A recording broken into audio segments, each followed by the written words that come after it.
자, 여러분들과 함께 고린도전서 15장 35절부터 58절까지의 말씀을 살펴보도록 하겠습니다. 고린도전서 이 15장에는 두 가지 질문에 대한 사도 바울의 대답인데, 첫 번째가 죽은 자의 부활이 있느냐라는 것에 대한 질문에 대한 대답이 1절부터 34절까지의 대답입니다. 사도 바울은 부활이 없다면 주님도 다시 살지 못하셨을 것이다. 그리고 우리의 전하는 복음도 헛되다. 믿음도 헛되다. 또 우리는 거짓 증인이 된다. 여전히 죄 가운데 있다. 또 우리 그리스도 안에서 잠잔 자들, 죽게 된 자들이 가장 망하는 자들이다. 그리고 예수 믿는 자들이 가장 불쌍한 자들이다. 뭐 이런 이야기를 하면서 그 부활을 직접 목격했던 자들, 뭐 12제자들, 500의 형제, 그리고 예수님의 동생 야고보, 그리고 사도 바울 본인도 그 부활을 경험했다. 뭐 그런 이야기를 했습니다. 이런 부활이 있느냐 없느냐에 대한 대답이 1절부터 34절까지라면 35절에 또 이 고린도 교회의 궁금증이, 만약 부활이 있다면 그럼 어떤 몸으로 우리가 부활하느냐 하는 것입니다. 영혼만 부활하느냐, 아니면 육체와 영혼이 같이 부활하느냐, 뭐 이런 질문이 될 수도 있을 거고요. 그럼 부활할 때 또 인간의 상태는 어떤 상태일 것이냐, 뭐 어린 나이의 상태로 부활하느냐, 아니면 뭐 청년의 때로 부활하느냐, 아니면 뭐 나이가 많은 상태, 그 노년의 상태로 부활하느냐, 뭐 이런 질문이 생길 수도 있을 것이고, 또 뭐 어렸을 때 일찍 이렇게 사망한 사람은 어떻게 되는 것이냐, 뭐 이런 질문도 뭐 생길 수 있을 것인데, 그런 그 부활에 대한 여러 가지 궁금증 가운데 이 고린도 교회는 부활할 때 어떤 몸으로 부활하겠느냐, 그 오늘날 성도들도 뭐 이런 것에 대한 어떤 궁금증이 있죠. 과거에 제가 이제 어렸을 때 이 부활에 대해서 생각을 할 때는 전혀 어떤 다른 존재로 부활할 것이라는 좀 기대가 있었습니다. 그래서 지금까지, 지금 제가 가지고 있는 어떤 이런 육체적인 모습과는 전혀 다른 어떤 그 천사와 유사한 상태의 어떤 영적인 몸으로 부활할 것이다. 뭐 이런 기대를 가지고 있었는데, 성경은 그렇지 않죠. 성경은 그 육신, 지금 우리가 가지고 있는 어떤 육신과 영이 온전히 하나 되어진 그런 어떤 모습의 형태의 어떤 부활을 이야기하고 있습니다. 그런데 이 35절부터 해서 이 41절까지의 말씀이 얼핏 읽어서는 도대체 사도 바울이 무엇을 이야기하려고 하는 것인지 잘 알지 못합니다. 그런데 핵심은 이겁니다. 35절부터 41절까지 사도 바울이 하고자 하는 말은 그 씨와 그 씨가 성장하고 난 다음에 어떤 그 형태의 그 열매는 완전히 다르다는 것입니다. 예를 들어서 우리가 밀이라고 하는 것을, 그 씨를 심었을 때 그 씨앗과 그리고 그 나중에 성장하게 된 밀과는 완전히 모습이 다르듯이, 우리가 지금 어떤 이런 육적인 몸으로 어떤 살아가고 있는 것이 씨앗이라면 나중에 어떤 부활하게 될 어떤 그 형태의 모습은 완전한 어떤 밀의 모습이 될 것이다 라고 하는, 그래서 씨와 밀이 완전히 다른 것처럼 지금 어떤 육적인 모습과 어떤 그런 영적인 모습이 완전히 다를 것이다. 우리가 수박 씨라는 것을 심었을 때에 그 나타나게 된, 그 성장하게 된 수박이라는 것은 전혀 다른 형태잖아요. 이것처럼 지금 우리의 어떤 그 육신의 몸과 나중에 부활하게 되어질 어떤 모습은 어떤 본질적으로, 존재론적으로 완전히 다를 것이다. 그런 이야기를 하는 것이 바로 이 35절부터 41절까지의 내용입니다. 그래서 뭐 36절에 보면, 어리석은 자여, 내가 뿌리는 씨가 죽지 않으면 살아나지 못하겠고, 씨가 죽어야만 어떤 그 형태의 그 열매가 나타나잖아요. 그죠? 그래서 또 내가 뿌리는 것은 장래의 형체를 뿌리는 것이 아니요 다만 밀이나 다른 것의 알맹이일 뿐이로되 라고 이야기해서, 제가 설명한 것 같은 그런 내용의 지금 이야기를 하고 있는 것입니다. 그러면서 이제 사도 바울이 이 41절 이후에 이런 이야기를 합니다. 죽은 자의 부활도 그와 같으니 썩을 것으로 심고 썩지 아니할 것으로 다시 살아나며, 욕된 것으로 심고 영광스러운 것으로 다시 살아나며, 약한 것으로 심고 강한 것으로 다시 살아나며, 육의 몸으로 심고 신령한 몸으로 다시 살아난다 라고 이야기했습니다. 그래서 앞부분 이 35절부터 해서 41절까지의 내용이 씨와 그 성장하고 난 다음에 어떤 미래 모습이 완전히 다르다. 수박씨와 수박이 완전히 다른 것과 같은 이치로 우리의 지금 어떤 육적인 상태와 영적인 상태는 본질적으로 다른데, 그 본질적으로 다른 것의 어떤 핵심이 뭐냐? 지금 우리의 육적인 상태가 썩을 것이라면 부활한 몸은 썩지 않아야 할 것으로 태어난다는 것입니다.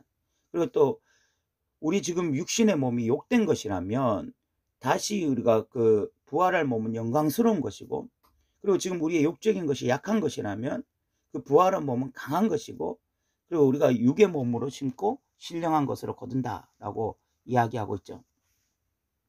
그래서 뭐 썩는 것, 욕된 것, 약한 것 이런 것들은 다 육의 몸이고, 신령한 몸이라고 하는 것은 바로 이 부활의 몸이다라고 해서 유사한 것 같지만 본질적으로 다른 것이 바로 이 부활의 몸이다. 뭐 이런 이야기를 하고 있습니다. 그러면서 이제 그 이후에 이야기가 뭐냐면, 이 첫 아담은 육의 몸을 가지고 육의 것을 심었습니다. 그러므로 인해서 결국 사망이 왔죠. 그러나 예수 그리스도는 이 땅에 육의 몸을 입고 오셔가지고 영의 것을 심었습니다. 순종의 열매를 맺었죠. 그래서 부활의 첫 열매가 되신 것입니다. 그래서 50절에 보면, 형제들아 내가 이것을 말하노니 혈과 육은 하나님 나라를 이어받을 수 없고, 또한 썩는 것은 썩지 아니하는 것을 유업으로 받지 못한다라고 이야기하고 있습니다. 그 혈과 육은 하나님 나라를 이어받을 수 없다라고 하는 것은 오직 혈과 육으로만 사는 사람들, 그 육의 몸을 가지고 영의 것을 심지 못한 자들. 예수님이 왜 첫 부활의 첫 열매가 되셨습니까?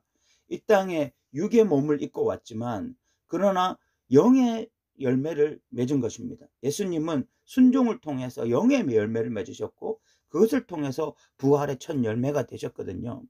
그런데 이 땅에 살아가는 자들이 혈과 육을 가지고 그냥 그 혈과 육으로만 살아가는, 그래서 육적인 열매를 맺는 자들은, 육적인 열매만 맺는 자들은 하나님 나라를 이어받을 수 없고, 그 썩는 것을 가지고 썩는 것의 열매만 맺는 자들은 결국은 하나님의 나라를 유업으로 받지 못하는 거죠. 그래서 51절에 보면, 보라 내가 너희에게 비밀을 말하노니 우리가 다 잠잘 것이 아니요 마지막 나팔의 순식간에 호련히 변화될 것입니다. 예수님의 마지막 재림의 순간에 우리가 갑자기 다 변화되어질 것이죠. 그러면서 우리가 무엇을 극복하게 되냐면 바로 사망을 극복하게 되는 것입니다. 이 사망을 극복하는 것이 어떤 의미를 가지냐면, 그 인간은요, 그 첫 번째 아담의 죄로 말미암아 모두 다 사망의 노예 아래에 있게 되었습니다. 사망, 죽음이라는 것을 극복할 수 있는 존재가 없었습니다. 그런데 예수님의 재림을 통해서 우리가 가지고 있던 그 육신적인 연약함을 뛰어넘는 새로운 존재가 되는 것입니다. 전혀 새로운 존재가 되었을 때 이제는 사망을 이기는, 승리하는 존재가 되는 거죠. 그래서 55절에 사망아 너의 승리가 어디 있느냐, 사망아 내가 쏘는 것이 어디 있느냐 라고 이야기를 하고 있습니다. 그러면서 이 부활장을 이제 이 결론을 맺으면서 결국 사도 바울이 우리에게 말하는 것이 뭐냐면, 57절에 보면 우리 주 예수 그리스도로 말미암아 우리에게 승리를 주시는 하나님께 감사한다. 결국 이 부활이라고 하는 것이 우리에게 주는 의미가 무엇인가 하면 승리입니다. 최후 승리. 우리는 이 부활을 통해서 결국은 우리가 진짜 진리를 붙잡은 자들이고 최후 승리자라는 것을 확신하게 되고 확증하게 될 것입니다. 그 예수님의 재림의 순간에 우리가 정말 이 지금과는 전혀 다른 이 썩을 몸이 썩지 않을 것이 되어지고, 약한 것이 강한 것이 되어지고, 그런 욕된 것이 영광스러운 것이 되어지는 이런 순간에 우리가 정말 이 예수를 믿었던 것이 가장 온전한 일이었고 우리 인생에서 가장 잘한 일이었다. 그래서 우리가 이렇게 궁극적인 승리를 얻는 순간이라는 것을 확신하는 시간이 바로 그 시간이 될 것입니다. 그래서 부활이 우리에게 보증하는 것은 바로 승리입니다. 승리. 그리스도인들은 지금 뭐 세상 속에서 부족해 보이고 연약해 보여도 궁극적으로 우리가 승리하는 자임을 선포해 주는 것이 바로 이 부활인 것입니다. 그래서 우리는 이 부활을 온전히 믿고 있으면 이 땅에서도 그 부활의 능력을 가지고 승리하는 삶을 살아갈 수 있고, 그렇게 승리하는 삶 가운데에 또 마지막 예수님의 재림 시간에 최후의 어떤 승리자들로 온전히 서게 되어지는 그런 은혜가 있게 되는 것입니다. 그래서 사도 바울은 이 모든 어떤 부활에 대해서 이 부활장 이 15장에서 사도 바울은 두 가지 질문에 대해서 대답을 했습니다. 죽은 자의 부활이 있느냐, 그리고 부활할 때 어떤 몸이 되느냐, 이 두 가지에 대해서 대파하고 난 다음에 그렇기 때문에 궁극적으로 우리가 승리한다라고 말을 하면서 58절에 이런 결론을 내립니다. 권면입니다. 성도들을 향해서.